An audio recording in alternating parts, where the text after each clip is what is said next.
بسم اللہ الرحمن الرحیم نحمد صلی اللہ رسول الکریم بعد آج سلائڈس تیار نہیں ہو سکی، مجھے موقع نہیں مل سکا تھا، تو ہم ایسے ہی انشاءاللہ کرتے ہیں۔ آج جو ہم سورت شروع کریں گے وہ سورہ رعد ہے، اور یہ مکی صورتوں میں سے دو تین صورتیں ہیں جو مکی صورتیں اور بہت چھوٹی ہیں، تو ان کو انشاءاللہ ہم اس میں کوئی ایسی سلائڈس بنانے کی تھی بھی نہیں، تو ان کو ہم مختصر ان کا خلاصہ بیان کر لیتے ہیں انشاءاللہ۔ تو سورہ رعد جو ہے، رعد کہتے ہیں بجلی کی، بادل کی گرج اور چمک کو، تو اس کے اندر یہ مکی صورت ہے، اور اس میں چھوٹی سی صورت ہے، اس میں کچھ کل 43 آیات ہیں تقریباً، اور مکی صورتوں کی طرح سے اس کے اندر بھی نشانیاں بیان ہوئی ہیں اللہ تعالیٰ کی وحدانیت کی۔ اللہ سبحانہ تعالیٰ کائنات کی طرف توجہ دلاتے ہیں، اور اسی میں بجلی اور بادل اور یہ ساری چیزوں کا ذکر بھی آتا ہے، اور اسی مناسبت سے اس کا نام ہے۔ اور جو کچھ اللہ نے تخلیق کی، عقائد کے اوپر، اپنی وحدانیت کے اوپر اللہ تعالیٰ دلائل اس کے اندر دیتے ہیں، آخرت کے اسبات، آخرت کے ثبوت، مشرکین اور کافروں کے اعتراضات جو ہیں، پھر ان کے جوابات، اور اس طرح کی جو ہے نشانیاں، ان کی طرف اللہ تعالیٰ توجہ دلاتے ہیں اس کے اندر۔ اور کہ ہر جگہ کائنات میں دیکھیں تو ہمیں کہیں نہ ہر جگہ ہر چیز اللہ تعالیٰ کی طرف توجہ دلانے والی نظر آئے گی۔ تصور اور سلوک کے اندر خاص طور پہ اس کی مشق اور مراقبہ کرائے جاتے ہیں، اور اس کے جو ہے وحدت الوجود اور وحدت الشہود کے جو دو نظریات ہیں، اور دونوں نظریات کے اندر اس بات کی طرف بار بار مشق کرائی جاتی ہے کہ ہر چیز اللہ کی طرف یاد دلانے والی بنے، اور ہر چیز کے اندر جو صفات ہیں وہ صفات اصل میں اللہ کی صفات کا عکس ہے۔ اللہ نے اپنی صفات کا عکس ہر چیز میں ڈالا ہوا ہے، اور یہ جو صفات دی ہوئی ہیں مخلوق کو، یہ صفات ساری پہچان کے لیے دی ہوئی ہیں، سماعت دی ہے ہمیں سننے کی، تاکہ ہماری صفات ناقص ہیں، اللہ کی صفات کامل ہیں، تو ہم سماعت سے پہچان سکیں کہ سماعت ہوتی کیا ہے، تو اللہ کی سماعت کی صفت کیسی ہو سکتی ہے۔ بصارت دی ہمیں تاکہ پہچانیں کہ ہم بصارت اللہ کی بصارت کیسی ہو سکتی ہوگی، اور اس طرح سے کلام دیا، اور ہر چیز جو صفت اللہ نے ذاتی مخلوقات میں دی ہیں وہ اللہ ہی کی صفت کا عکس ہیں، اور ان کا شیڈ ہے، اور ان کا ذل ہے۔ تو یہ شروع میں اس میں اسی طرف توجہ دی گئی، اور یہی باتیں بتائی گئیں ساری اس کے اندر، کہ انبیاء یہی پیغام لے کر آئے، اور اور پھر اس میں کہ صرف زمین میں ہی غور و فکر اگر کرے انسان تو اللہ کی قدرت کی روشن دلیلیں ہر جگہ اس کو نظر آئیں گی۔ انسانی ضرورت کی جتنی چیزیں ہیں وہ سب اللہ تعالیٰ نے اسی زمین سے پیدا فرمائی ہیں، اور انسان جو ہے وہ زمین کو نرم کرتا ہے، اس میں بیج ڈال دیتا ہے، پانی ڈال دیتا ہے، لیکن اس کے آگے انسان بے بس ہو جاتا ہے۔ اللہ اگاتے ہیں ساری چیزیں، ساری کچھ اللہ پیدا کرتے ہیں، جانوروں کو اللہ پیدا کرتے ہیں، یہاں تک کہ انسان کی پیدائش جو ہے وہ بھی اس سے زیادہ انسان کچھ نہیں کر سکتا کہ نطفہ ڈال دے، آگے سارا کام، ساری تخلیق اللہ کی ہوتی ہے۔ کفار و مشرکین کو نبی پاک صلی اللہ علیہ وسلم کے اوپر تین قسم کے اعتراضات تھے، اور اس سورہ رات کے اندر اللہ تعالیٰ نے ان اعتراضات کو نقل کیا اور پھر ان کے جوابات نقل کیے۔ پہلا اعتراض ان کا یہ تھا کہ نبی پاک صلی اللہ علیہ وسلم، آپ کی تعلیم یہ ہے کہ مرنے کے بعد دوبارہ زندہ ہونا ہے۔ کہتے ہیں یہ ہماری سمجھ میں نہیں آتا۔ تو اور یہ جگہ جگہ اس کا ذکر کیا، سورہ یاسین میں بھی اس کا ذکر آیا کہ یہ کیسے ہو سکتا ہے کہ ہڈیاں ایک دفعہ گل جائیں، سڑ جائیں، ختم ہو جائیں، مٹی مل جائیں، پھر کیسے دوبارہ سے کوئی چیز پیدا ہو سکتی ہے۔ تو اللہ نے شروع کی آیت میں اس کا جواب دیا، کہہ رہے ہیں کہ کیا تعجب کی بات ہے، تم جس نے پہلی دفعہ پیدا کیا، کیا وہ دوبارہ نہیں پیدا کر سکتا؟ پہلی دفعہ پیدا کرنا زیادہ مشکل ہوتا ہے، کوئی بیچ میں کوئی بلو پرنٹ بھی نہیں ہوتا، کوئی اگزامپل بھی نہیں ہوتی، اور اس کے بغیر اس کے کسی مثال کے کوئی کسی نے پیدا کی چیز جو وہ مشکل کام کر لے، تو دوبارہ پیدا کرنا تو آسان ہے، ایک دفعہ ایک ایگزامپل پہلے گزر چکی ہے، اس کو دیکھ کے دوبارہ بنا لینا اتنا مشکل نہیں ہے۔ تو یہ اللہ عقلی دلیلیں یہاں پہ دے رہے ہیں کہ اتنی ساری کائنات پیدا کی، اس کے باوجود ایسی باتیں کر رہے ہیں۔ پھر دوسرا اعتراض یہ تھا کہ آپ اگر نبی ہیں اور ہم آپ کی نافرمانی میں لگے ہوئے ہیں، تو آپ عذاب کیوں نہیں آ جاتا ہمارے پاس، عذاب منگوائیں آپ اللہ سے۔ تو اللہ نے اس کا جواب بھی اگلی آیت میں یہ دیا کہ بھئی بہت ساری قوموں پہ عذاب آ چکا ہے، تم پہ بھی آ سکتا ہے، تمہیں جو قصے سنائے گئے ہیں اسی لیے سنائے گئے ہیں، لیکن اللہ کی شان یہ ہے، اللہ کی صفت یہ ہے کہ ہر چھوٹے بڑے جرم پہ اللہ تعالیٰ فوراً گرفت نہیں کرتا، بلکہ اللہ تعالیٰ معاف کر دیتا ہے، پھر ڈھیل دے دیتا ہے، اور یہ دنیا جو ہے وہ مستقل عذاب کی جگہ نہیں ہے، اور اگر عذاب آتا ہے تو بہت بڑے جرموں پہ آتا ہے۔ آخرت جو ہے وہ اللہ نے اس چیز کے لیے بنائی ہے۔ تو حضرت ابن عباس رضی اللہ تعالیٰ عنہما اس آیت کے بارے میں یہاں فرماتے ہیں اس جگہ پہ کہ قرآن کریم میں سب سے بڑھ کر پر امید اور تسلی والی آیت یہی ہے وَإِنَّ رَبَّكَ لَذُو مَغْفِرَةٍ لِلنَّاسِ عَلَى ظُلْمِهِمْ، کہ اللہ تعالیٰ معاف کرنے والے ہیں ظلم پہ، اللہ معاف کر دیتے ہیں، نظر انداز کر دیتے ہیں۔ اور حقیقت یہی حقیقت ہے کہ لوگوں کے لیے ان کی زیادتیوں کے باوجود آپ کے رب کی ذات ایک معاف کرنے والی ذات ہے۔ تیسرا اعتراضات ان کا یہ تھا کہ جو معجزہ اور نشانی ہم آپ سے طلب کرتے ہیں وہ کیوں نہیں دکھاتے آپ ہمیں؟ تو آپ وہ ہمیں دکھائیں، جو جو ہم مانگ رہے ہیں وہ دکھائیں۔ تو اللہ فرماتے ہیں کہ یہ فرمائشی پروگرام نہیں ہے، سوری، فرمائشی معجزات کا پورا کرنا یہ نبی اور پیغمبر یا کسی اور کے اختیار میں نہیں ہے، بلکہ یہ سارے معجزات اللہ ہی کا فعل ہوتے ہیں۔ اللہ اپنی مرضی سے جو دل چاہتا ہے وہ کرتا ہے، اور جس کے ہاتھ پہ جو دکھاتا ہے۔ تو نبی کے ہاتھ پہ جب اللہ کا فعل ظاہر ہوگا اور خلاف عقل اور خلاف مشاہدہ، خرق عادت جسے کہتے ہیں، جو عادت اور مشاہدے کے خلاف بات ظاہر ہو جائے، کہ جو انسان ایکسپیکٹ نہ کر رہا ہو، نبی کے ہاتھ پہ ہو تو معجزہ کہلاتا ہے، ولی کے ہاتھ پہ ہو تو کرامت کہلاتی ہے۔ تو تو یہ اللہ کے اختیار میں۔ اور پھر فرمایا نبی پاک صلی اللہ علیہ وسلم کے بارے میں انما انت منذر ولکل قوم ہاد، آپ اے پیغمبر آپ جو ہیں صرف ان کو خبردار کرنے کے لیے بھیجے گئے ہیں۔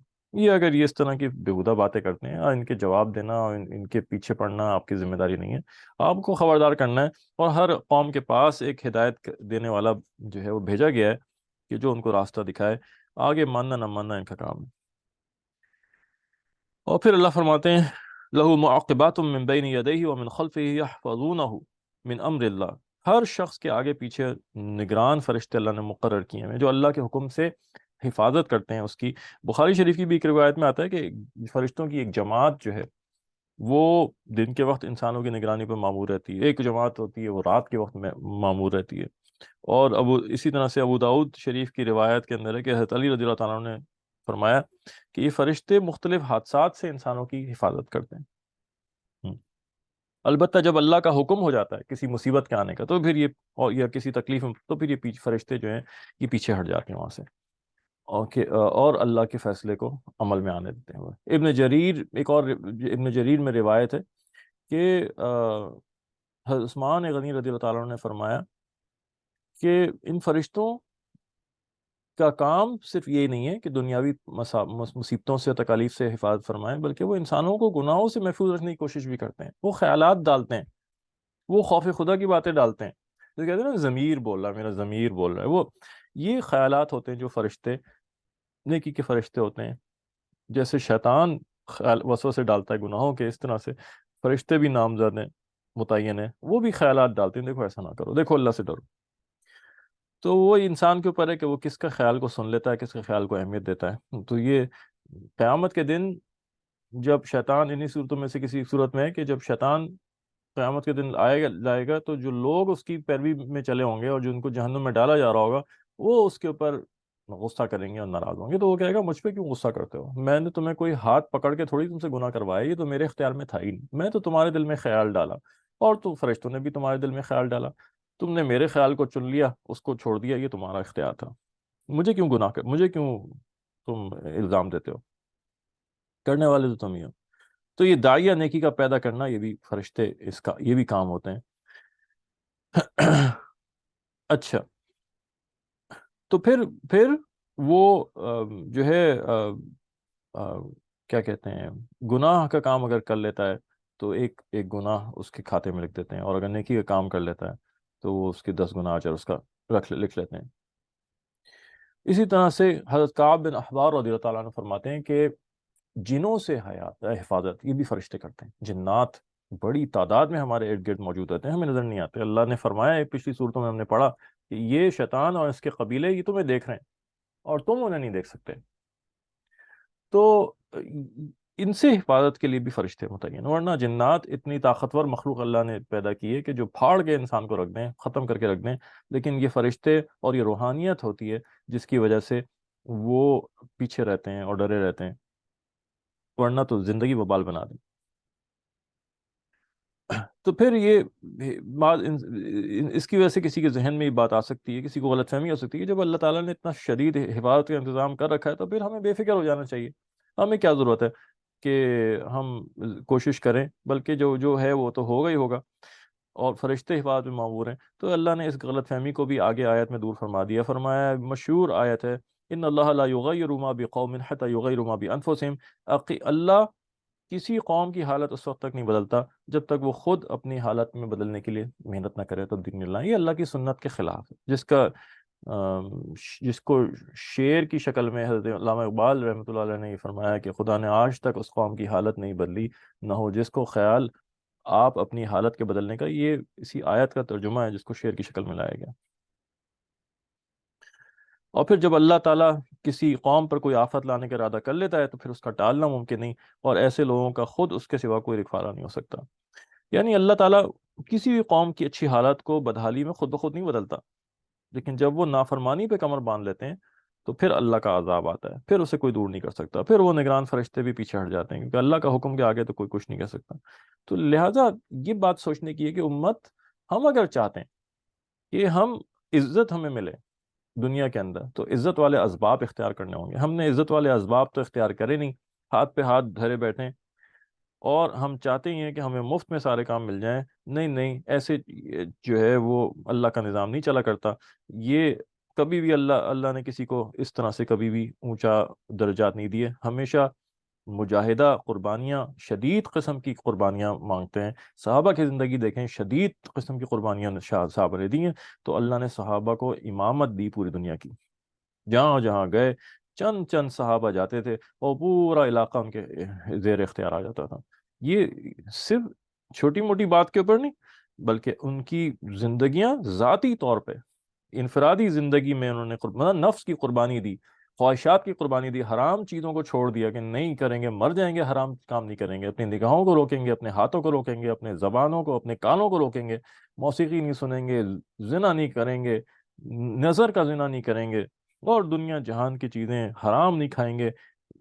اپنے نفس پہ قابو کیا، نفس کو قربان کیا اللہ کی خواہش کے اوپر، اللہ کے حکم کے اوپر، اور پھر اپنی جان کو قربان کرنے کے لیے آگے بڑھ گئے، تب اللہ نے پوری دنیا کی امامت ان کے قدموں میں ڈالی ہے۔ یہ کام ایسے نہیں ہوا کرتا بھائی، بیٹھے بستر پہ لیٹے رہیں، صبح فجر میں اٹھنے تک کی ہمت نہ ہو، اور خواب دیکھیں پوری دنیا میں امامت کرنے کے، تو بھائی یہ تو خواب ہی میں بھی مل سکتی ہے شاید، یا شاید خواب میں بھی نہ ملے۔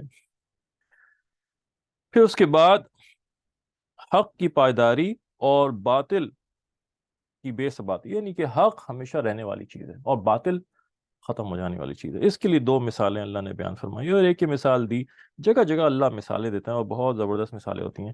ایک جگہ مثال دی کہ آسمان سے بارش اترتی ہے، وہ پانی بہہ جاتا ہے، تو یہ کوڑے کرکٹ گھاس پھوس سب کو پانی جو ہے یہ بہا کے لے جاتا ہے۔ یہ حق کی نشانی بیان فرمائی، اور یہ کوڑا کرکٹ یہ باطل ہے، باطل ختم ہو جانے والی چیز ہے۔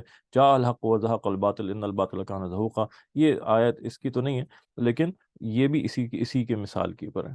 اور پھر دوسری مثال یہ بیان فرمائی کہ جیسے تیز آگ میں کوئی دھات ڈالے، چاندی، سونا، لوہا، اور وہ اس دھات کے اندر ملاوٹیں ہوں، اور وہ دھات پگھل کے آگ سے اس میں سے ملاوٹیں دور ہو جاتی ہیں، امپیورٹیز نکل جاتی ہیں، میل کچیل الگ ہو جاتا ہے، اور وہ پیور شکل میں دھات آ جاتی ہے۔ تو اللہ نے یہ مثال دی کہ حق اور باطل اس طرح الگ الگ ہو جاتے ہیں، کہ جب وہی آسمانی دین، جب وہی اترتی ہے حق کو لے کر، تو پھر انسان کے قلوب اپنے اپنے کیپیسٹی کے مطابق اس سے فائدہ حاصل کرتے ہیں، اور جب حق اور باطل کا سامنا ہوتا ہے تو جس طرح میل کچیل یا کوڑا کرکٹ جو ہے وہ بہہ جاتا ہے، ختم ہو جاتا ہے، نکل آتا ہے، باہر آ جاتا ہے، اسی طرح سے حق اور باطل میں سے بھی باطل نکل جاتا ہے اور حق رہ جاتا ہے۔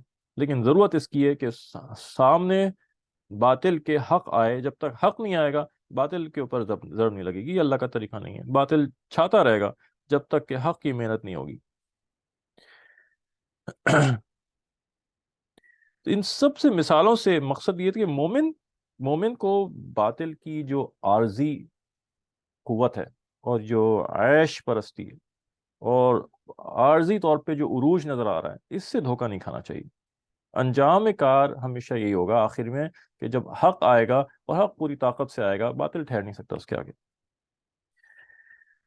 تو تو یہ شرط ہے کہ حق آ جائے سامنے، اور پھر اس کے بعد اللہ پاک نے اہل تقوا والے لوگ، اور جو صحیح معنوں میں عقل مند لوگ ہیں، اولو الالباب، انٹلیکچوئلس، وہ انٹلیکچوئلس نہیں جنہیں ہم انٹلیکچوئلس کہتے ہیں کہ جنہوں نے کوئی ایجاد کر دی ہم کہتے ہیں یار یہ انٹلیکچوئلس ہیں، نہیں، اللہ کی تعریف الگ ہے، اللہ کے رسول کی تعریف الگ ہے۔ یہ عقل مند وہ ہیں جو ہمیشہ کی زندگی کا سودا صحیح کریں، جو حق کو پہچان لیں، جو شارٹ ٹرم بینیفٹس پہ نہ جائیں، لانگ ٹرم بینیفٹس پہ جائیں، ویری لانگ ٹرم بینیفٹس۔ اللہ نے اور اللہ کے رسول نے ان کو عقل مند کہا ہے۔ ہم ہماری ڈیفینیشن الگ ہے، تو یہ ہماری ڈیفینیشن کی، ہمارے عقل کی خرابی ہوئی، ہم غلط ڈیفینیشنز کے ذریعے سے غلط ڈائریکشنز ڈھونڈ رہے ہوتے ہیں۔ تو وہ اللہ نے اہل تقوی والے لوگوں اور صحیح حقیقی عقل مندوں کی 8 صفات بتائی ہیں۔ نمبر 1، سب سے پہلے وہ اللہ کے عہد کو پورا کرتے ہیں، شکنی نہیں کرتے۔ اللہ سے وعدہ جو کیا، سب سے پہلا وعدہ جو کلمہ پڑھ کے ہم نے کون سا وعدہ کیا بھائی؟ ہم نے بھی وعدہ کیا، ہر دفعہ مسلمان جو کلمہ پڑھتا ہے، جس نے کلمہ پڑھا، کبھی تو کلمہ پڑھا ہوگا، تو وہ کلمے کے اندر اس نے وعدہ کیا کہ میں آپ کو ایک خدا مانتا ہوں اور آپ ہی کو مانتا ہوں، تو پھر اس کا مطلب ایک وعدہ یہ کر رہا ہے کہ آپ کی طریقوں پہ، آپ کے حکموں پہ چلوں گا، اور نبی پاک صلی اللہ علیہ وسلم کو آپ کا آخری پیغمبر مانتا ہوں، تو پھر اس کا مطلب ہے کہ آپ کے طریقوں پہ چلوں گا۔ تو یہ وعدہ اس کے اندر موجود ہے۔ تو اچھا، پھر اس کے بعد اچھا 3 چیزیں پھر علماء بیان کرتے ہیں، وہ کہتے ہیں کہ 3 چیزیں ایسی ہیں کہ اس میں مسلمان اور کافر کی تفریق نہیں ہے۔ یعنی عہد، ایک تو ہے عہد، کسی سے بھی وعدہ کیا ہو، چاہے وہ مسلمان ہو چاہے وہ کافر ہو، وعدہ پورا کرنا ہے،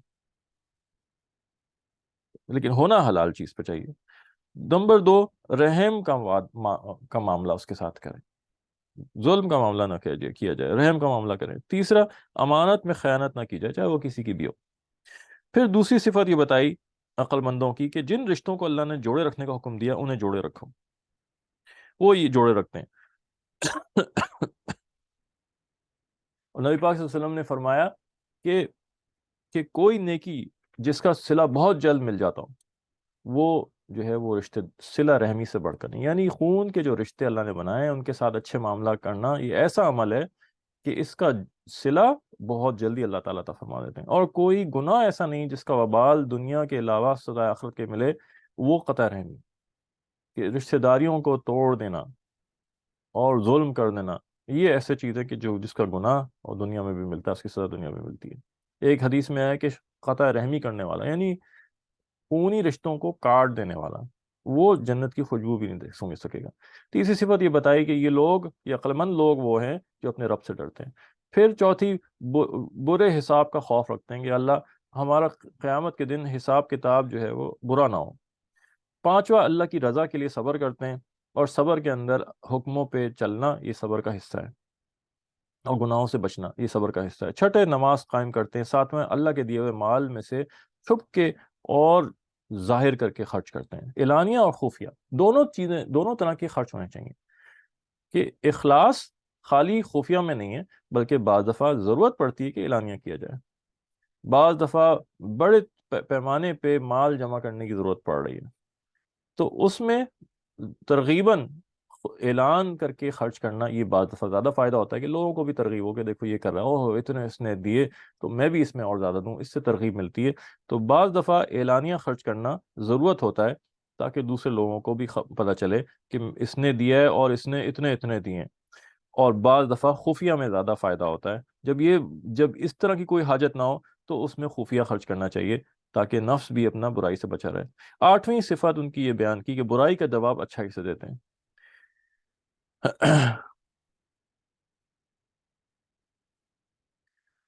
ایک حدیث شریف میں آیا کہ نبی پاک صلی اللہ علیہ وسلم نے فرمایا تمہارا طرز عمل لوگوں کے طرز عمل کا تابع نہیں ہونا چاہیے۔ کیا مطلب ہے؟ کہ لوگ اچھا کریں گے تو میں اچھا کروں گا، لوگوں نے برا کیا تو میں نے برا کیا، تو یعنی کہ لوگوں کے عمل کے مطابق اپنا عمل میں نے بنایا ہے، کہ نہیں ہم اچھا کام کریں گے، اچھی طرح پیش آئیں گے، لوگ ظلم کریں گے تو ہم ظلم نہیں کریں گے۔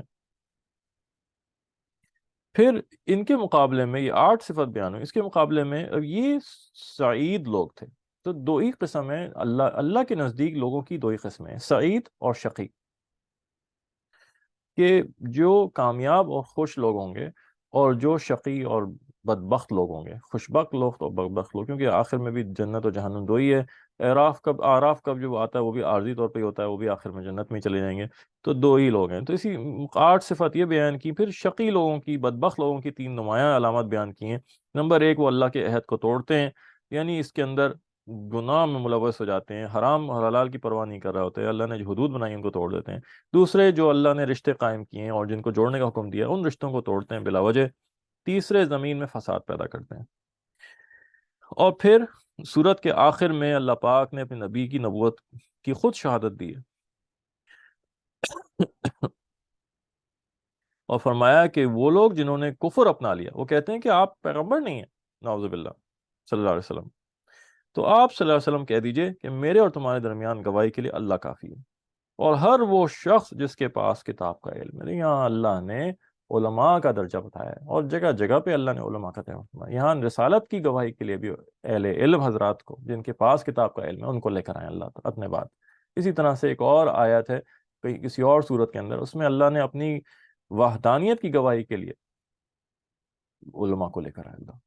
شہید اللہ انہ لا الہ الا هو والملائکۃ واولو العلم قائما بالقسط، کہ اللہ گواہی دیتا ہے کہ اللہ ایک ہے، اللہ گواہ کے طور پہ اپنے آپ کو لا رہا ہے کہ میں ایک ہوں، تو اس کا گواہ کون ہے؟ اللہ خود گواہ ہے، کیونکہ ومن اصدق من اللہ قیلا، اللہ سے سچا کون ہو سکتا ہے؟ پھر اللہ فرشتے کہتے ہیں میرے فرشتے گواہی دیتے ہیں کہ میں ایک ہوں، پھر اللہ کہتے ہیں کہ علماء گواہی دیتے ہیں میں ایک ہوں۔ تو اہل علم علماء حضرات کی بہت وقت ہے، ان سے بغض نہیں رکھنا چاہیے اور بہت احتیاط رکھنی چاہیے۔ آدمی کا ایمان اور آدمی کا خاتمہ خطرے میں پڑ جاتا ہے اگر وہ اہل علم حضرات سے، علماء حضرات سے بغض رکھے۔ یہ سورہ رات کا اختتام ہوا۔ اس کے بعد جو سورت آئی وہ سورہ ابراہیم ہے، حضرت ابراہیم علیہ السلام کے نام کے اوپر ہے سورت یہ۔ اس کے اندر یہ بھی چھوٹی سورت ہے، 52 آیات ہیں اس کے اندر، اور یہ بھی سورت مکی ہے، چونکہ عرب کے مشرکین حضرت ابراہیم علیہ السلام کو پیغمبر مانتے تھے، سچا مانتے تھے، ابراہیمی، اور ان میں سے کئی کہتے تھے ہم طریقہ ابراہیمی پہ، حالانکہ طریقہ ابراہیمی سے ہٹ چکے تھے، لیکن پھر بھی اپنے آپ کو حضرت ابراہیم علیہ السلام سے منسوب رکھتے تھے۔ تو پھر اس میں اللہ تعالیٰ نے اس کا سورت کا نام ابراہیم رکھا۔ اس کے اندر قرآن کے نزول کا مقصد بیان کیا شروع میں، کہ قرآن لوگوں کو کفر اور شرک کی ظلمت و اندھیروں سے نکال کر حق کی طرف لانے کے لیے آیا، اور جو اس کا انکار کرے گا اس کو شدید عذاب کی وعید سنائی گئی۔ پھر اس کے بعد اللہ نے فرمایا، اور یہ بہت خوبصورت آیت ہے، وَمَا أَرْسَلْنَا مِن رَسُولٍ إِلَّا بِلِسَانِ قَوْمِهِ لِيُبَيِّنَ لَهُمْ، کہ جب بھی ہم نے کوئی رسول بھیجا وہ ہمیشہ اس قوم کی زبان میں بھیجا، اس نبی کی زبان، دعوت کی زبان اس کی وہی زبان ہوتی تھی جو اس قوم کی زبان ہوتی ہے، کیونکہ اس کے علاوہ وہ پیغام صحیح پہنچا نہیں سکتا ہے۔ نبی تو، قوم تو اردو بول رہی ہو اور نبی بھیج دیں انگریزی والا، تو یہ معاملہ چلے گا نہیں معاملہ۔ تو وہی ایک مفہوم اس کا یہ ہوا کہ وہی زبان، عربی تھی تو عربی، فارسی، عبرانی تھی تو عبرانی، وغیرہ وغیرہ۔ اور ایک معنی اس کے یہ بھی ہم لے سکتے ہیں کہ دعوت تبلیغ کے لحاظ سے، کہ زبان تو وہی ہے لیکن وہ ٹرمینالوجیز بھی وہی ہیں، اور جو محاورات استعمال کر رہے ہیں وہ بھی وہی ہے۔ جیسے ہم کہتے ہیں نا کہ یار یہ شخص یہ والی زبان نہیں سمجھے گا، اسے دوسری طرح سمجھانا ہوگا، تو مطلب ہم زبان نہیں بدل رہے لیکن ہم بات کرنے کا انداز بدل رہے ہیں، ہم اصطلاحات بدل رہے ہیں، ہم مثالیں بدل رہے ہیں۔ تو ایک یہ بھی بات اس طرح سے بھی اس کو سوچا جا سکتا ہے۔ تو یہاں پہ اللہ نے یہ فرمایا کہ ہر قوم کو جو نبی بھیجا گیا وہ اسی کی زبان میں بھیجا گیا تھا، اور یہ ضرورت ہوتی ہے اس کی، کہ موسیٰ علیہ السلام کی قوم کی زبان عبرانی تھی، آپ اسی تورات بھی عبرانی زبان میں نازل ہوئی، حضرت عیسیٰ علیہ السلام ان کی قوم کی زبان سریانی تھی، انجیل بھی اسی زبان میں نازل ہوئی۔ اسی طرح سے قیامت تک کے لیے اب جو زبان بھیجی گئی وہ سب سے جامع ترین زبان اور خوبصورت اور فصیح اور بلیغ عربی زبان، اور اسی میں قرآن بھیجا گیا، اور آپ صلی اللہ علیہ وسلم نے عربی زبان سے محبت کرنے کا حکم دیا گیا۔ عربی زبان سیکھو، آپ نے فرمایا کہ عربی زبان سیکھو 3 وجہ سے: نمبر 1، قرآن عربی میں، نمبر 2، میری زبان بھی عربی میں، اور نمبر 3، اہل جنت کی زبان بھی عربی میں۔ اور یہ آتا ہے، علماء اپنی کتابوں میں لکھتے ہیں کہ انسان مرتے ہی جب قبر میں جائے گا تو جو حساب کتاب ہوگا اور فرشتوں سے بات چیت ہوگی سب عربی میں ہوگی۔ سمجھ میں آیا؟ تو اس لیے عربی سیکھ لیں تاکہ حساب کتاب تو دے سکیں، ایسا نہ ہو سوال کچھ پوچھیں جواب کچھ دیں پتہ چلا ڈنڈے لگ رہے ہیں. عربی سیکھ لینا چاہیے. نہیں تو اس میں علماء نے یہ فرمایا ہے کہ انسان کی زبان آٹومیٹکلی عربی ہو جاتی ہے, مرتے ہی عربی بولنے لگے گا. ظاہر ہے وہاں تو سیکھنے سکھانے کی ضرورت نہیں ہوتی, یہ سیکھنی چاہیے ہمیں دنیا سے. پھر حضرت عمر رضی اللہ تعالیٰ نے فرمایا کہ دیکھو عربی سیکھو اس لیے کہ تمہارا جو دین ہے یہ عربی زبان تمہارا دین, تمہارا دین اس میں آیا ہے. قرآن و سنت, قرآن و حدیث کی زبان عربی ہے, لہٰذا اس کو سیکھے بغیر نہ قرآن کریم سمجھا جا سکتا ہے نہ احادیث کو سمجھا جا سکتا ہے. اس لیے ہمارے کریکولم کے اندر عربی ہر جگہ نافذ ہونی چاہیے. بہت افسوس کی بات ہوتی ہے, انتہائی افسوس کی بات ہے کہ بے دینی کی انتہا ہو چکی ہے اس ملک کے اندر, اس قوم کے اندر. اسکولوں میں الٹی سیدھی ساری زبانیں سکھائی جا رہی ہوتی ہیں. سندھی سکھا رہے ہیں, وہاں پنجابی, وہاں پشتو. نہیں سکھائیں گے تو عربی نہیں سکھائیں گے. فرینچ ڈالی جا رہی ہے, جو براڈ مائنڈڈ طبقہ ہے, جو ماڈرن اپنے آپ کو پتہ نہیں کیا سمجھتا ہے, آسمان سے اترا ہوا. فرینچ سکھا رہے ہیں, جرمن سکھا رہے ہیں, بہت سارا اسلام سے. اور اپنے آپ کو, بھائی تم ایک ضرورت کیا ہے کہ تم اپنے آپ کو مسلمان کہو؟ تم سے کس نے کہا ہے؟ تم اپنے آپ کو انہی کے ساتھ جوڑ دو جن کی چیزوں کا تمہیں, اور زبانوں کا تمہیں, اور فیشن کا تمہیں شوق ہے. نہیں, مسلمان بھی کہیں گے اور اسلام سے بغض کی ہر چیز ظاہر کریں گے. بہت افسوس کی اور بات ہے کہ کہاں کیا کیا کریں.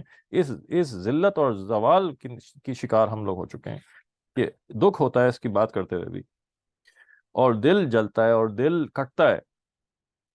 تو عربی تو شروع سے بچپن سکھانی چاہیے, اور اس کی استعداد بنوانی چاہیے اس کی. یہ ہم بات کرتے ہیں کہ قرآن و سنت کے اوپر بات کرنے کے لیے عربی زبان سے واقفیت ضروری ہے. لوگ یوٹیوب اسکالرز بن گئے ہیں بے تحاشا, نہ ان کی کوئی سند ہے, نہ انہوں نے کہیں سے پڑھا, نہ کسی مدرسے سے تعلق, نہ کسی عالم سے سیکھا, اور پتہ نہیں اللہ جانے کس ایجنڈا کے تحت آ کے سب کھول کھول کے بیٹھ جاتے ہیں. عربی نہیں آ رہی ہوتی پڑھنا, قرآن نہیں پڑھنا آ رہا ہوتا, قرآن کی آیت پڑھتے میں اٹک رہے ہوتے ہیں. ایسی تو بے شمار مثالیں ہیں جن کی فالوورز بھی ماشاءاللہ ان کو مل جاتے ہیں بہت. یہ بھی کمال کی بات ہے کہ پچھلے امتوں کے اندر نبی آتے تھے بیچارے, محنت کرتے تھے, ایک, اور قیامت میں لوگ آئیں گے, ایسے ایسے نبی آئیں گے ان کے بعد ایک پیچھے ایک امتی نہیں ہوگی, کسی نے مانا ہی نہیں ان کو. اور یہ امت اس کے پیچھے ہر ایرا غیرہ کھڑا ہو جائے, اس کے پیچھے پتہ نہیں کتنے لائکس اور فالوورز لے کے آ جاتا ہے وہ. یہ بھی عجیب تماشا ہے. اور پڑھنا اس کو ایک آیت نہیں آ رہی ہوتی قرآن کی, تجوید تو دور کی بات, روانی بھی نہیں ہوتی, اس کو اٹک رہا ہوتا ہے, اس نے کبھی کھول کے قرآن دیکھا نہیں ہوتا. جو مسلمان روزانہ پڑھ نہیں رہا قرآن, اٹک رہا ہے, وہ کیسے اس کو فالو کرنے والوں کو بھی سبحان اللہ, ان کے پر بھی داد ہے کہ وہ بیٹھ کے اب قرآن کی تفسیر بتا رہا ہے ماشاءاللہ. عربیت نہیں واقف, عربی سے واقف نہیں ہے, اور بیٹھ کے حدیثوں کے ترجمے, حدیثوں کے مفہوم, اور اس میں سے مسائل نکال کے بتا رہا ہے. تو میں جب لفظ نہیں آتے, مطلب نہیں آتا, تم کیسے اس کے مفہوم, کون سے مفہوم بتا رہے ہو, کہاں سے مفہوم بتا رہے ہو؟ اور ترجمے میں محتاج, اور ہر چیز میں محتاج, اور اس کے بعد کہتا ہے کسی کی مان کے نہیں چلو, بس ہم خدا اور حدیث سے خود سیکھو. بھائی تم نے, جب تم محتاج ہو, تمہیں تو ایک لفظ کے معنی نہیں آتے, تم دوسروں کو کیوں علماء کی تقلید سے اور علماء کی اتباع سے ہٹا رہے؟ سمجھتے نہیں ہیں, ہم لوگ بھی نہیں سمجھتے. یہ اللہ سے ہدایت اس طلب چھوڑ دی ہم نے, مانگتے نہیں اللہ سے ہدایت, دعا ہی نہیں کرتے ہدایت کی. یہ کامن سینس تو کم از کم عطا ہو جائے کہ اس بیسس پہ تو ہم تفریق کر سکیں کہ یار یہ شخص سننے کے قابل بھی ہے کہ نہیں, کہ اس کی مستند بات ہے کہ نہیں. پھر اس کے بعد آگے کی آیت میں حق اور ایمان کو, کہ کلمے کو شجرہ طیبہ اور شجرہ خبیثہ سے مثال دی گئی ہے. کہ فرمایا کہ حق کا کلمہ, یعنی کلمہ طیبہ, اس سے علماء نے مراد لیا لا الہ الا اللہ محمد رسول اللہ. اس کی مثال ایسی ہے جیسے پاک درخت, پاکیزہ درخت, اور مضبوط ہے, اور جڑ جمع ہوا ہے. اور علماء نے, مفسرین میں اس میں لکھا کہ اس سے مراد کھجور کا درخت, کھجور کے درخت سے تشبیہ دی گئی ہے کہ کھجور کا درخت مضبوطی سے جمع ہوا ہوتا ہے اور سیدھا اوپر جا رہا ہوتا ہے, اور بہت جڑیں اس کی ہوتی ہیں, پھر اوپر جا کے پتے پھیل جاتے ہیں. کہا کہ یہ کلمہ حق کی مثال ایسی ہے. اور پھر جو کفر کا کلمہ ہے اس کو اللہ تعالیٰ نے خبیث اور ناپاک درخت کے ساتھ تشبیہ دی ہے. تو جب کلمہ توحید انسان کے دل و دماغ میں پیوست ہو جاتا ہے تو ایمان کی خاطر پھر کتنی تکلیفیں آئیں وہ برداشت کرتا ہے. وہ جم جاتا ہے اس کے اوپر، جیسے کھجور کا درخت جم جاتا ہے اندر زمین کے اندر، جڑ پکڑ لیتا ہے، ایسے ایمان جب جڑ پکڑ لیتا ہے تو پھر انسان پیچھے نہیں ہٹتا. پھر تو وہ سودا ہی الگ ہوتا ہے، وہ تو پھر ڈیل ہی الگ چل رہی ہوتی ہے. پھر وہ معاملہ پھر وہ پھر کسی کے سمجھ میں آنے والی بات نہیں ہے، باطل نہیں سمجھ سکتا اس کو. تو یہ دعائیں سکھائی گئی ہیں ہمیں کہ اللہ منی اصل کا ایمان ہے یباشر قلبی، اے اللہ مجھے ایسا ایمان دیں جو بس جائے، رچ جائے میرے دل میں، بنیاد پکڑ لے، جڑ پکڑ لے دل میں. وہ یقیناً صادقاً، ایسا کامل یقین عطا فرمائے، حتی اعلم انہ لا یصیبنی الا ما کتبت لی وارضا بما قسمت لی، یہاں تک کہ میں جان لوں، میرے پر واضح ہو جائے کھل کے کہ مجھے جو مصیبت آتی ہے وہ آپ کی طرف سے آتی ہے، جو لکھی بھی ہوگی وہ آئے گی، جو طے ہوگی وہ آئے گی، آپ کی مرضی کے بغیر کوئی کام ہو نہیں سکتا. یہ کتنی دعائیں سکھائی ہیں اس کی، ایمان جڑ پکڑ لیں. اور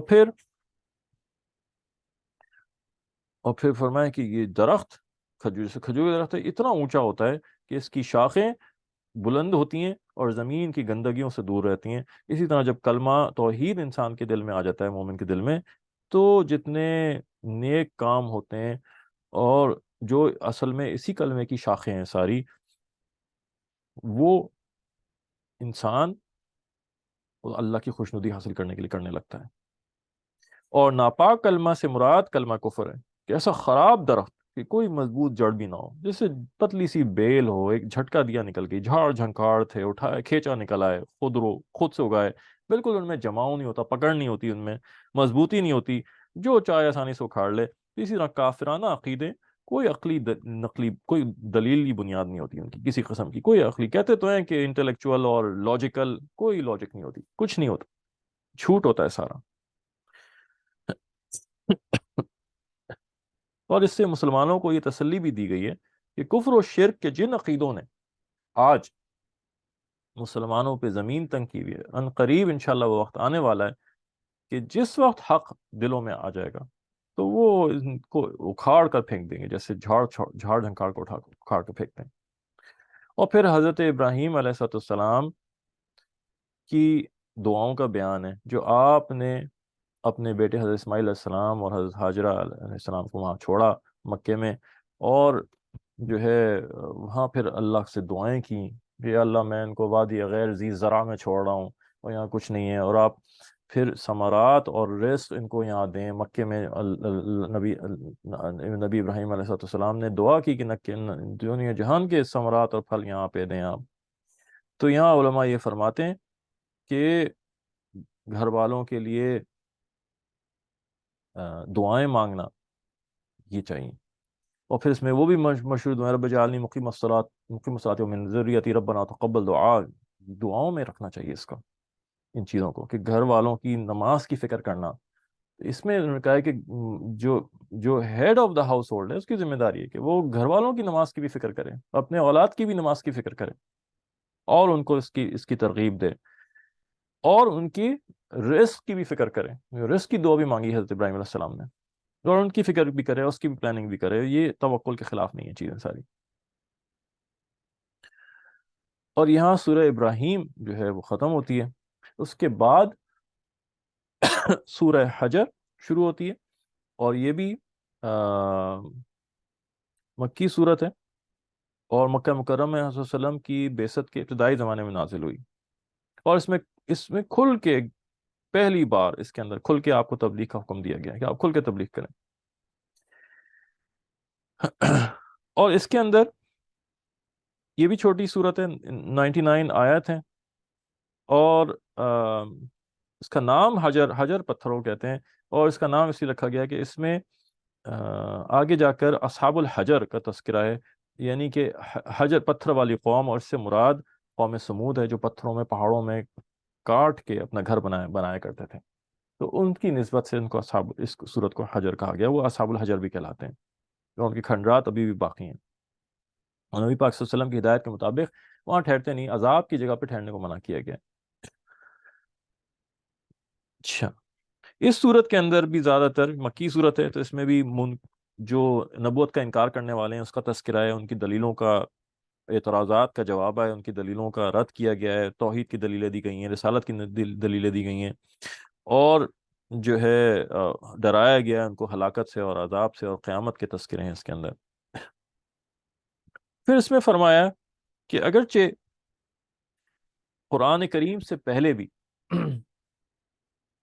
آسمانی کتابیں نازل ہوئیں، کئی ساری ہوئیں، اور صحائف نازل ہوئے، کہ بکلیٹس بھی آئیں، بکس بھی آئیں اور بکلیٹس بھی آئیں، لیکن وہ ساری خاص خاص قوموں پر تھیں اور خاص خاص زمانوں کے لیے آئی تھیں، اس کے بعد وہ ویلڈ نہیں رہیں، تو لہٰذا اللہ نے ان کی حفاظت کا انتظام کوئی نہیں کیا۔ تو ایک سوال یہ پیدا ہوتا ہے، جی اللہ نے، وہ بھی اللہ کا کلام تھا، یہ بھی اللہ کا کلام ہے، اللہ نے قرآن کی کیوں حفاظت کی ہے، باقیوں کی حفاظت کیوں نہیں کی؟ تو جواب اس کا میرے بھائی بالکل واضح ہے کہ اللہ کی مرضی،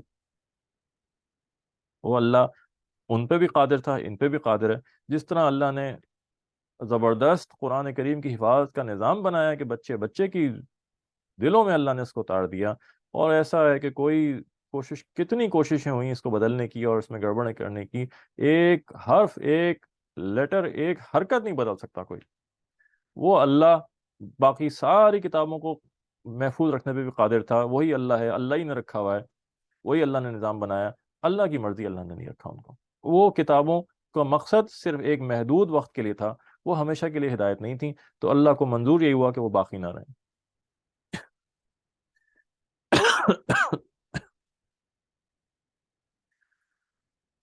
اور قرآن کی حفاظت اللہ نے خود اپنے ذمہ لے لیا، تو وہ آیت مشہور زمانہ آیت اسی کے اندر ہے، اِنَّا نَحْنُ نَزَّلْنَا الذِّكْرَ وَإِنَّا لَهُ لَحَافِظُونَ، ہم نے اس کو ذکر کو نازل کیا، ہم ہی اس کو حفاظت کرنے والے ہیں، اس پہ ایمان رکھنا ضروری ہے۔ تو جو حضرات تحریف قرآن کے قائل ہیں، ایک طبقہ ہے جو کہتا ہے قرآن میں بدل گیا، قرآن میں کچھ مضامین، کچھ پارے تھے جو حضرت علی کے بارے میں، ان کی فضیلت کے بارے میں تھے، وہ نکال لیے گئے ہیں اس کے اندر، یہ حضرت ابو بکر نعوذ باللہ، اور حضرت عمر اور حضرت عثمان، اور ان لوگوں نے غائب کر دیے، اور یہ قرآن اب پوری حالت میں نہیں۔ یہ قرآن کا انکار ہے، اور قرآن کا انکار کرنے والا کافر ہوتا ہے۔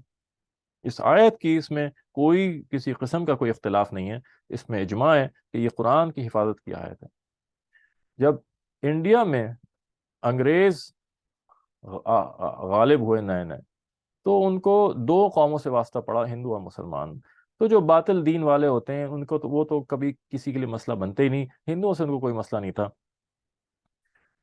مسلمان تھے ایک ایسا نوالا جو نہ نگلا جائے نہ اگلا جائے، تو انہوں نے کہا مسلمانوں کو توڑنا ہے، تو انہوں نے فرقے بازی شروع کی، فرقے بنوائے، پھر یہ جتنے فرقے ابھی ہمیں برصغیر نظر آ رہے ہیں یہ انہی کی پیدائش ہے۔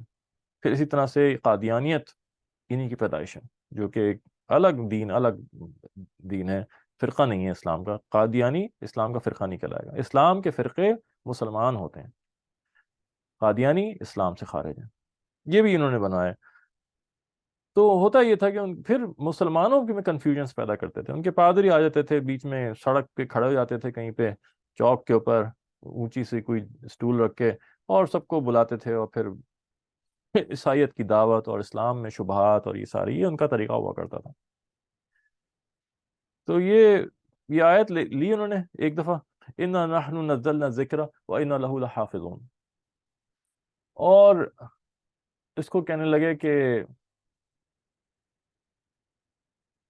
اس میں قرآن کا لفظ نہیں آیا کہیں، اللہ نے کہا ہے ہم نے ذکر نازل کیا اور ہم ہی اس کو حفاظت کرنے والے ہیں۔ تو وہ کہتا ہے کہ یہ ذکر جو ہے یہ تو انجیل اور تورات کے لیے بھی اللہ نے قرآن میں کہا ہے، اور بالکل صحیح بات کی ہے، انجیل اور تورات اور جتنی کتابیں پرانی ہیں سب کے لیے ذکر کا لفظ استعمال ہوا ہے دوسری جگہوں پہ۔ تو کہتا ہے دیکھو یہ ذکر اللہ نے کہا ہے کہ ہم نے ذکر نازل کیا اور ہم اس کو حفاظت کرنے والے ہیں، تو دیکھو اس سے ثابت ہوا، دلیل تمہاری کتاب سے مل گئی کہ انجیل اور تورات یہ سب محفوظ ہیں اور اپنی اصلی حالت میں۔ تو یہ جو تمہارے علماء تمہیں بتاتے ہیں یہ دھوکہ دیتے ہیں، جھوٹ بولتے ہیں، آج بھی یہی ہو رہا ہوتا ہے۔ آج فرق یہ ہو گیا کہ یہ لوگ سامنے نہیں آتے، ان کے ایجنٹ آ جاتے ہیں یوٹیوب پہ بیٹھ بیٹھ کے علماء کو بدنام کر رہے ہوتے ہیں کہ دیکھو تمہارے علماء تمہیں جھوٹ بولتے ہیں، مسلمانوں کے بھیس میں آ جاتے ہیں، اللہ جانے وہ کیا ہیں، کیا عقیدہ ہے ان کا، اللہ جانے وہی جانے۔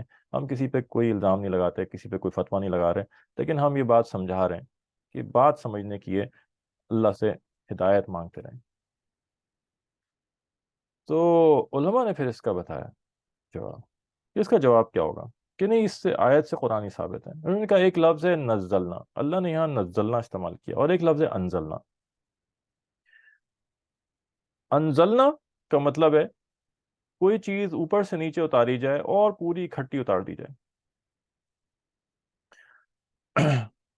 اور نزلنا بھی اوپر سے نیچے اتارنے کے لیے، لیکن اس کا مطلب ہے کہ وہ ٹکڑے ٹکڑے کر کے اتاری جائے، ایک ساتھ ایک وقت میں نہ اتاری جائے۔ پہلے ایک حصہ اتار دیا، پھر دوسرا رکھ دیا اتار کے، پھر تیسرا اتار کے رکھ دیا، اس کے لیے نزلنا آتا ہے۔ تو انہوں نے کہا دیکھو ساری کتابوں کے اندر یہ بات مستند ہے اور ثابت ہے، اور سب اس کا اقرار کرتے ہیں، سارے مذاہب والے بھی، کہ جتنی کتابیں تھیں، انجیل، تورات اور سب، یہ سب اکٹھی ایک ساتھ نازل ہوئیں، ایک وقت میں نازل ہوئی ہیں، اور صرف قرآن ایسا ہے جو ٹکڑوں ٹکڑوں میں نازل ہوا ہے۔ تو یہاں لفظ اللہ نے انزلنا استعمال نہیں کیا جو ایک ساتھ نازل ہونے کے معنوں میں، یہاں اللہ نے نزلنا استعمال کیا ہے جو توڑ توڑ کے اتارنے کے معنوں میں۔ تو یہ آیت صرف قرآن کے لیے، اور کسی کے لیے نہیں۔ یہاں عربیت پتہ چلتی ہے، اور عربیت کا فائدہ آتا ہے اس کے اندر۔ تو جو بیٹھ جاتے ہیں نا بغیر عربیت کو لیے ہوئے، پھر اللہ ہی حافظ ہے۔ اچھا، پھر اس کے بعد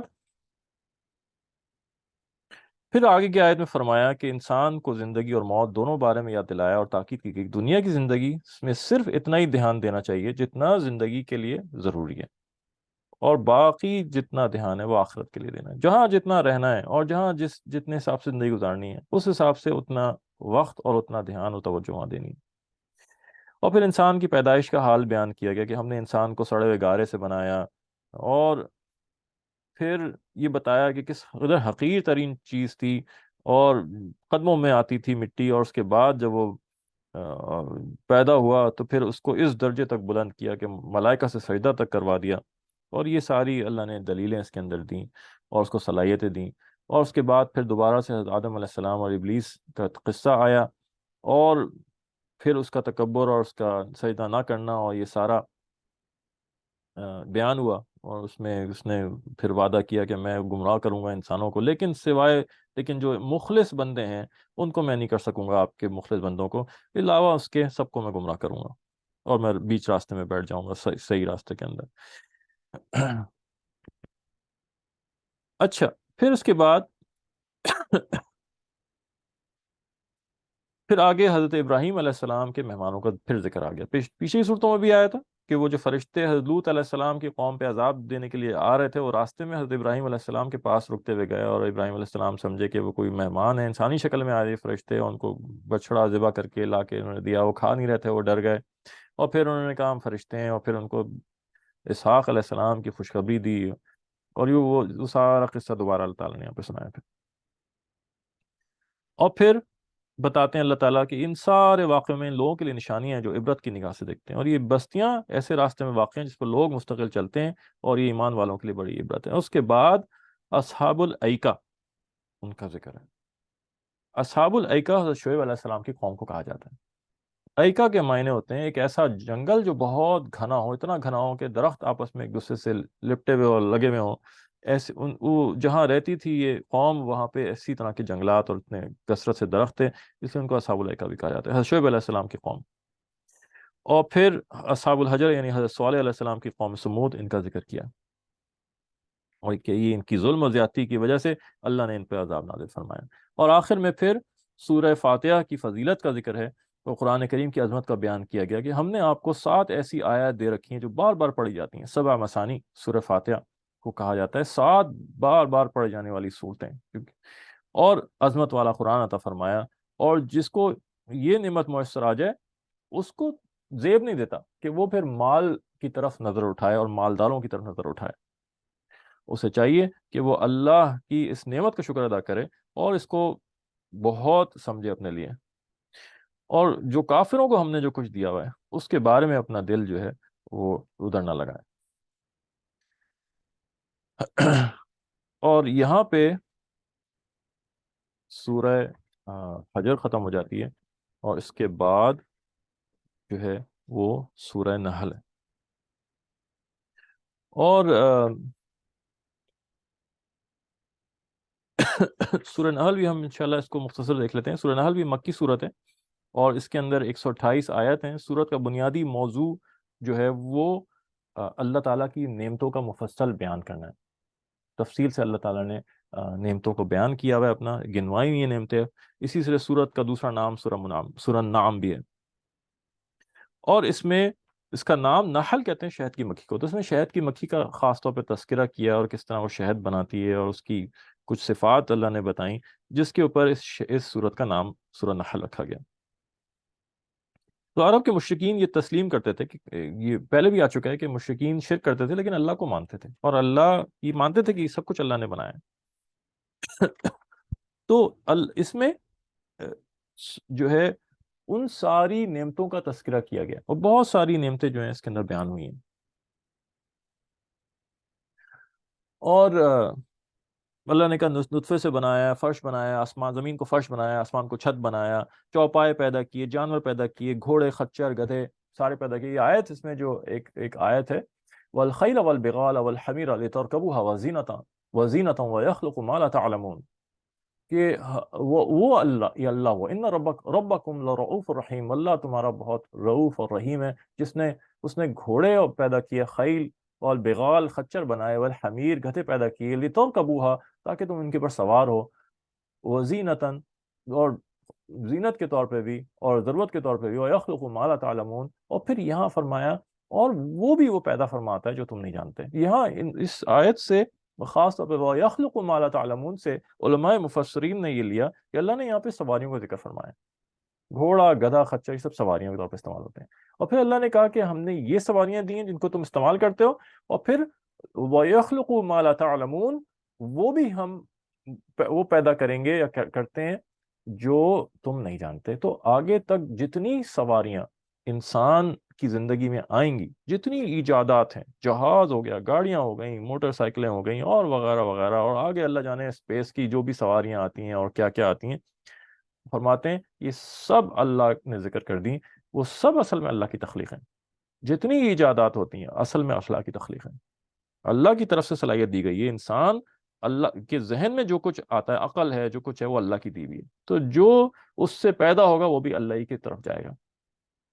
اور بیٹھے رہتے ہیں ہم، ریسرچ کرتے ہیں، ہم بیٹھے رہتے ہیں، پھنس جاتا ہے انسان اور کہتا ہے مسئلے کو کیسے حل کروں، اور سارے طریقے سوچ لیتا ہے، نہیں سمجھ میں آتا، اور آج بیٹھے بیٹھے بیٹھے ایک دم سے ایک خیال آ جاتا ہے، اور پھر وہ چٹکی بجاتا ہے اور کھڑا ہو جاتا ہے اور اس کو مسئلے کو حل کر دیتا ہے۔ وہ بیٹھے بیٹھے ایک دم سے خیال کہاں سے آ گیا؟ یہ اللہ کی طرف سے ساری چیزیں آتی ہیں۔ اور پھر اس سارے بارش کا ذکر، اور پھر اس سے جو کچھ زیتون، انگور، کھجور، اور میوے، غلہ جات، دن رات، سورج، سب کا اللہ نے تفصیل سے اس میں ذکر کیا۔ دریاؤں سے تازہ گوشت ملنا، اور کتنا اللہ کے خزانے ہیں کھانوں کے۔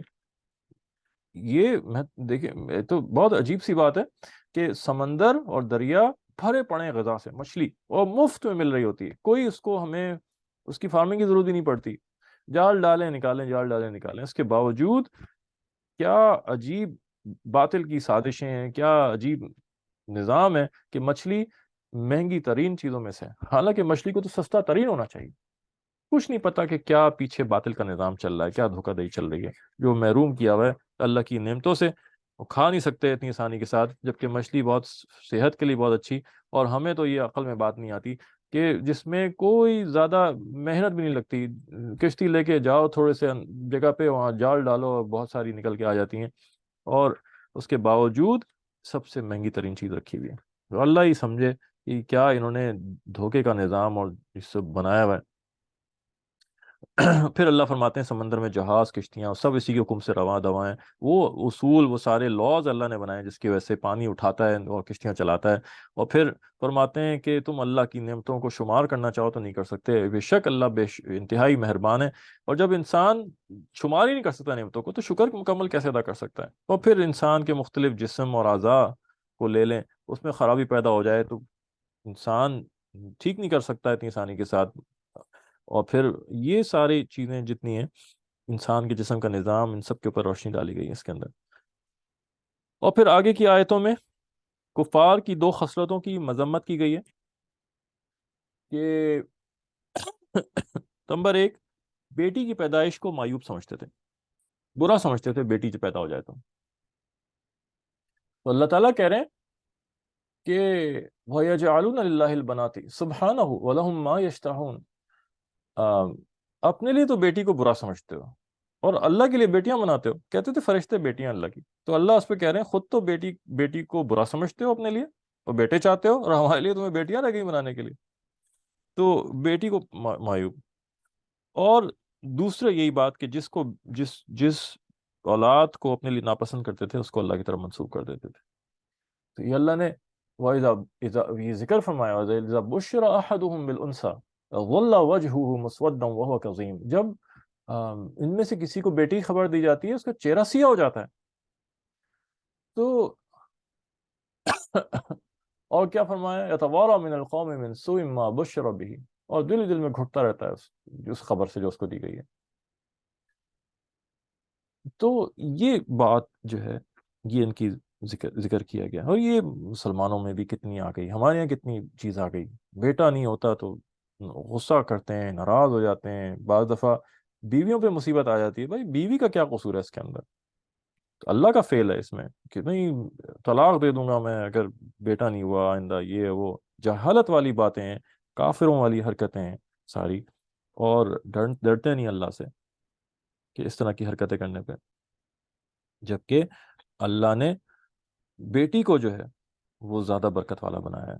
ایک اور آیت ہے قرآن شریف کی جس میں اللہ نے کہا یَهَبُ لِمَن يَشَاءُ إِنَاثًا وَيَهَبُ لِمَن يَشَاءُ الذُّكُورَ. کہ جس کو وہ چاہتا ہے بیٹی دیتا ہے، جس کو چاہتا ہے لڑکا دیتا ہے. اس میں بھی علماء یہ فرماتے ہیں کہ پہلے ذکر بیٹی کا کیا گیا ہے. بیٹی زیادہ برکت والی چیز ہے. اور اس کا بیٹی کا پہلا پیدا ہونا زیادہ افضل والی چیز ہے. حدیث شریف میں ذکر کیا، ایک حدیث شریف میں ارشاد ہے کہ وہ عورت مبارک ہوتی ہے جس کے پیٹ سے پہلے لڑکی پیدا ہو. یہ آیا حدیث شریف میں.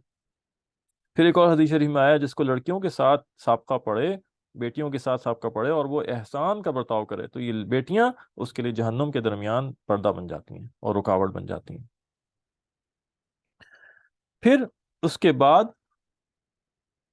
شہد کی مکھی کہا گیا جس کے نام پہ یہ صورت ہے. اور اس میں اللہ تعالیٰ یہ پہلے دودھ کا فرمایا وَإِنَّ لَكُمْ فِي الْأَنْعَامِ لَعِبْرَةً.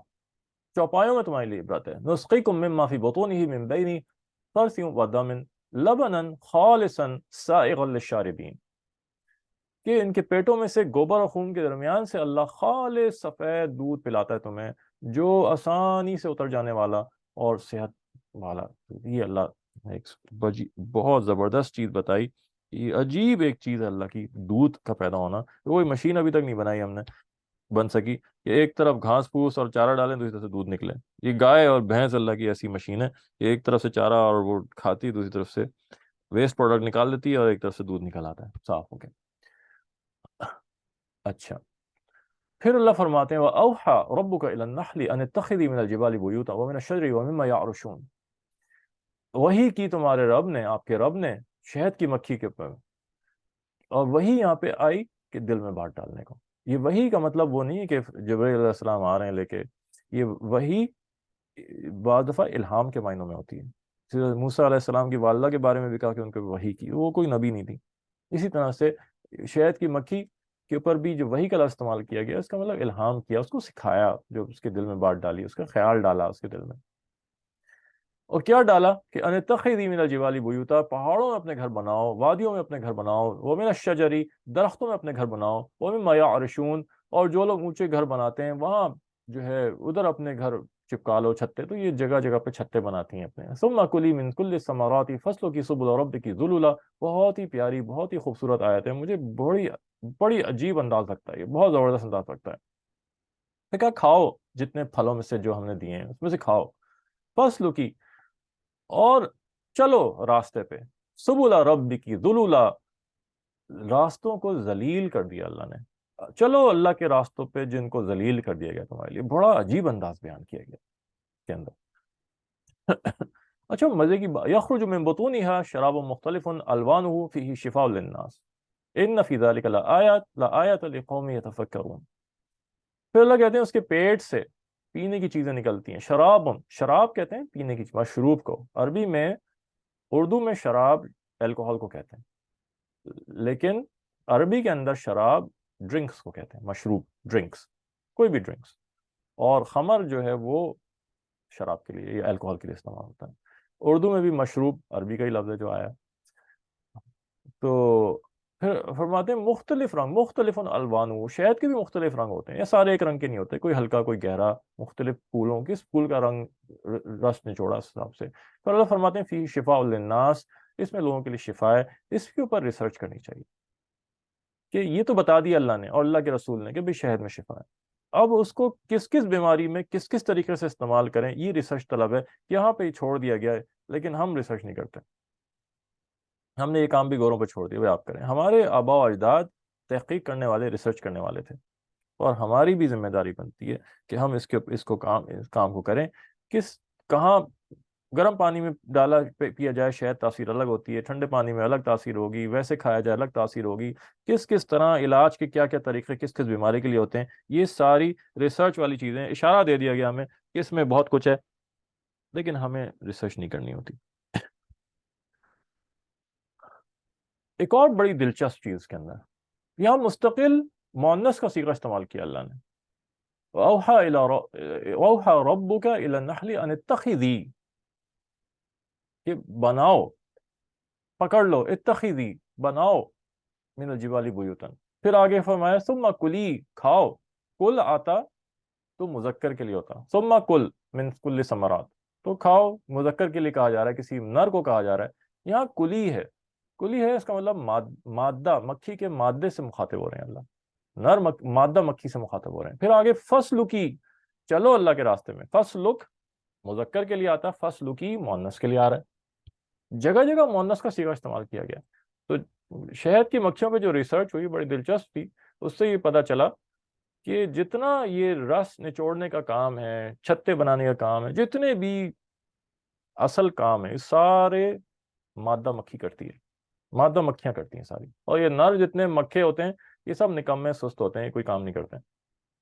ان کا کام بس یہ ہوتا ہے کہ بچے کی پیدائش میں مدد دے دیں, باقی اور کچھ نہیں, سنڈیاتے رہتے ہیں, کچھ نہیں کرتے. اور یہ ساری محنت جتنی ہے یہ مادہ مکھی کرتی ہے. تو بڑی دلچسپ بات ہے, اللہ نے اس کے اندر جتنا بھی خطاب کیا وہ سب مؤنث کے صیغے استعمال کیے ہیں اس کے اندر. تو یہ باقی بہرحال ان میں بہت فہم و فراست, اور یہ بہت ان کا عجب نظام ہے, اس کے اوپر بہت ریسرچ ہوئی ہے, اور وہ اچھی دلچسپ چیز ہے, پڑھنی چاہیے اس کے اوپر.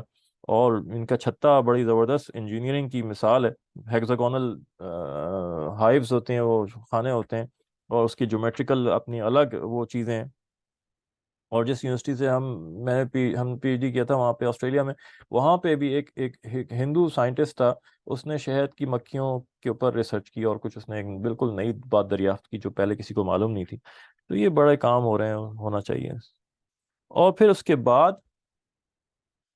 جو ہے وہ فرمایا کہ دو طرح کے لوگ دو طرح کے لوگ ہیں, کوئی ایک فقیر ہے, ایک غنی ہے. اور معیشت میں انسانوں کے مختلف درجات کا ہونا جو ہے یہ کوئی حادثہ نہیں, کوئی اتفاقی چیز نہیں ہے, بلکہ اللہ کی حکمت کا تقاضا ہے. اور یہ آیت جو اس میں فرمائی گئی, واللہ فضل بعضکم علی بعض فی الرزق, کہ اللہ نے تم میں سے بعض کو بعض پر رزق میں فضیلت دی ہے. فَمَا الَّذِينَ فُضِّلُوا بِرَادِّ رِزْقِهِمْ عَلَى مَا مَلَكَتْ أَيْمَانُهُمْ فَهُمْ فِيهِ سَوَاءٌ أَفَبِنِعْمَةِ اللَّهِ يَجْحَدُونَ. اور جن کو فضیلت دی ہے وہ اپنا رزق اپنے غلاموں کو اس طرح دینے والے نہیں ہیں کہ اس میں سب برابر ہو جائیں, یا پھر بھی اللہ کی نعمت کا انکار کرتے ہو.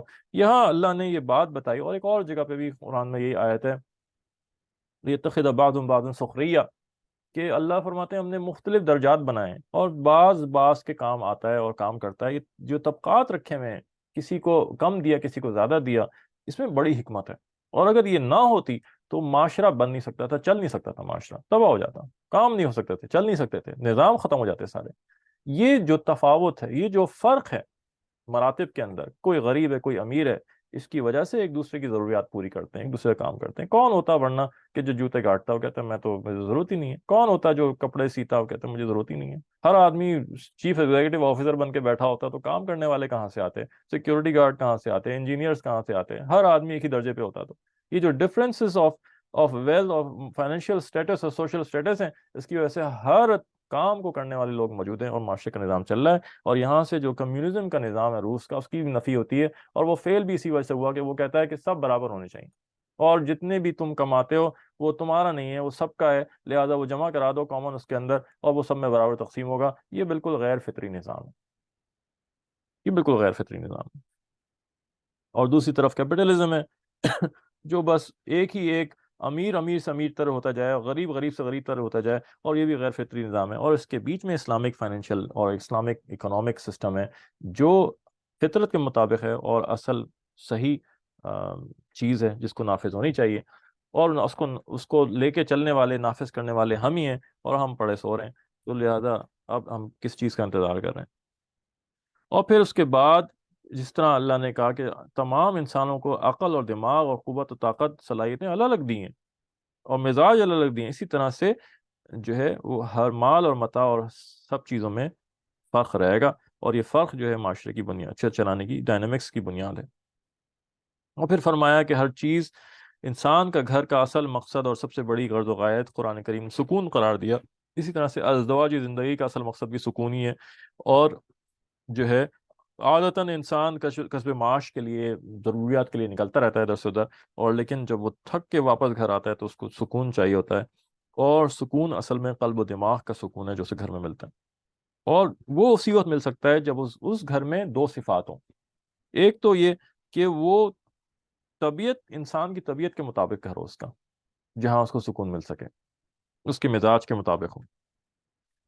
دوسرا، گھر کے رہنے والے ایسے ہوں جو ایک دوسرے کی راحت کا سبب بنے، تو وہ گھر جو ہے وہ سکون بنے گا۔ اس میں کوئی ضرور نہیں ہے کہ محلات ہوں اور زبردست بیڈ ہوں گے، ملٹی فارم کے گدے ہوں گے تو یہ آرام ملے گا۔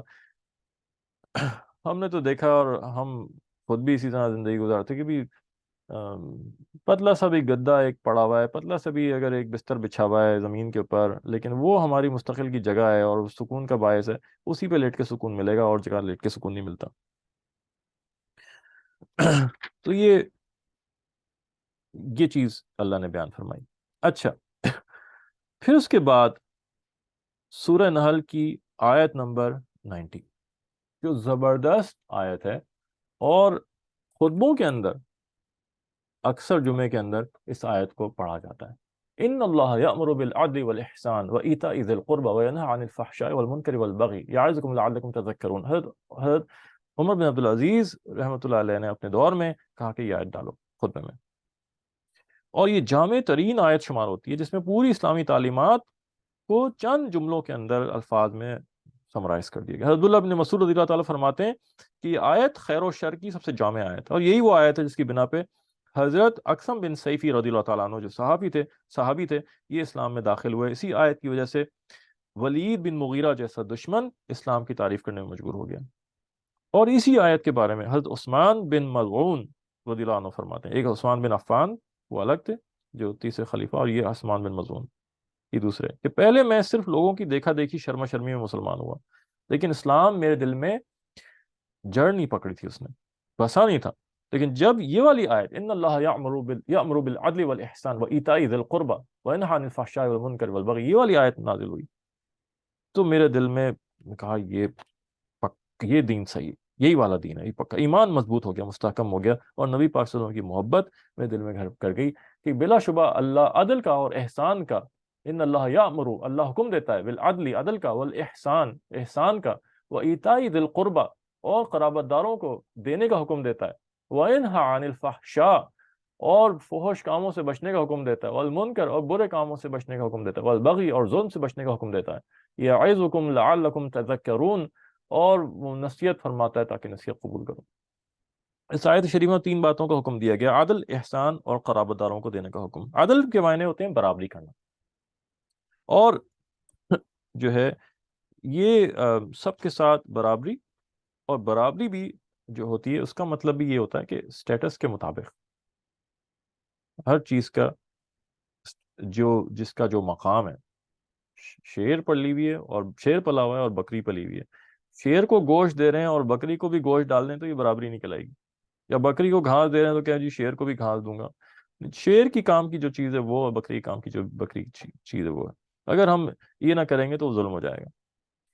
تو پھر احسان، ہر اچھا عمل اور اس حق سے بڑھ کے دینا، اس کو احسان کہتے ہیں. یہاں تک کہ حیوانوں کے ساتھ بھی احسان کا حکم ہے. اور پھر قرابت داروں کا خاص، یہ تو ہر مستحق کا مدد کرنے کا ویسے ہی حکم ہے، لیکن قرابت داروں کے ساتھ مدد کرنے کا خاص حکم ہے. رشتہ داروں کی بہت اہمیت ہے. 3 باتوں سے رکنے کا حکم دیا گیا: فحش کام، ہر برا کام اور ظلم. فحش سے مراد بے شرمی اور بے حیائی کے کام ہے. اور پھر منکر میں ہر قسم کی برائی اس میں آئی گئی، لیکن فحش اور بے شرمی اور بے حیائی وہ ایک خاص چیز ہے جس کی اسپیسیفکلی اس کو ذکر کر کے اس کو منع کیا گیا اور اس کو مقدم رکھا گیا. اور بغی، ظلم کہتے ہیں کسی بھی چیز کو اس کی جگہ سے ہٹا کے کہیں اور رکھ دیا جائے، اس کو ظلم کہتے ہیں. ایک چیز ہے، ایک گلاس ہے جو سراہی کے اوپر رکھا رہتا ہے اور یہ گھر میں جگہ ہے، اور پینے والے نے اٹھایا، پانی پیا، اور اس کے بعد اٹھا کے اس کو زمین پہ نیچے رکھ دیا، یا چوکی پہ رکھ دیا، یا کسی اور جگہ پہ رکھ دیا. یہ اس نے ظلم کیا، وہ اس کی جگہ سے اس کو ہٹا دیا، اس کو ظلم کہتے ہیں. تو یہ اس آیت شریفہ میں اللہ نے انفرادی اور اجتماعی زندگی کا مکمل نسخہ، اللہ نے ولا کا نسخہ بتا دیا. اور پھر اگلی آیت میں کہا کہ عہد پورا کرو اللہ کا، جب آپس میں عہد کرو اور نہ توڑو قسموں کو، اور قسموں کو پکا کرنے کے بعد. اور ہر وہ چیز جو زبان سے آدمی اقرار کر لے اس کو عہد کہتے ہیں. جس کا میں ملوں گا آپ سے 8 بجے ملوں گا اور پھر وہ نہیں پہنچتا اور 8:30 بج جاتے ہیں، اس نے عہد توڑ دیا. سورت کے آخر میں نبی پاک صلی اللہ علیہ وسلم کو کفار کی حرکتوں پر صبر کرنے کی تلقین کی گئی، اور یہ فرمایا کہ آپ صبر سے کام لیں، اور صبر اللہ ہی کی توفیق سے ہوتا ہے. اور صدمہ نہ کریں ان کافروں پہ جو مکاریاں یہ لوگ کرتے ہیں کہ ویسے تنگ دل نہ ہو. اور اللہ تعالیٰ ان لوگوں کا ساتھی ہے جو تقوی اختیار کرتے ہیں. اور یہاں پہنچ کے سورہ نحل ختم ہوتی ہے، اور یہ ہمارا 14واں پارہ بھی ختم ہو جاتا ہے یہاں پہ. تو اس کے بعد پھر سورہ اسراء ہوگی، الاسراء، اور پھر سورہ کہف وغیرہ ہوگی، تو وہ ہم انشاءاللہ کل کریں گے. اللهم لك الحمد كما أنت صلى وسلم على محمد كما أنت وفعلنا كما أنت فإنك أنت الغفور. اللهم أرنا الحق حقا وارزقنا اتباعه، وأرنا الباطل باطلا وارزقنا اجتنابه. اللهم اهدنا وطيبنا وجعلنا سببا لمن اهتدى. ربنا لا تزغ قلوبنا بعد إذ هديتنا وهب لنا من لدنك رحمة إنك أنت الوهاب. یا اللہ ہمارے گناہوں کو معاف فرما دیجیے، جو ہمارا بیٹھنا پڑھنا ہوا اسے قبول فرما لیجیے، جو پڑھا اس کی فہم عطا فرما دیجیے، جو سمجھا اس پہ عمل کرنے کی توفیق عطا فرما دیجیے. ہمیں گھر والوں کو دین پہ چلنے کی توفیق عطا فرما دیں سب کو. یا اللہ ہم سے، ہماری نسلوں سے دین کا کام لے لیجیے، ہمیں ہدایت دے دیجیے، ہدایت اور گمراہی سے ہمیں بچا لیجیے. اللہ صلی اللہ تعالیٰ علی حبیب محمد بارک وسلم. آمین آمین آمین یا رب العالمین.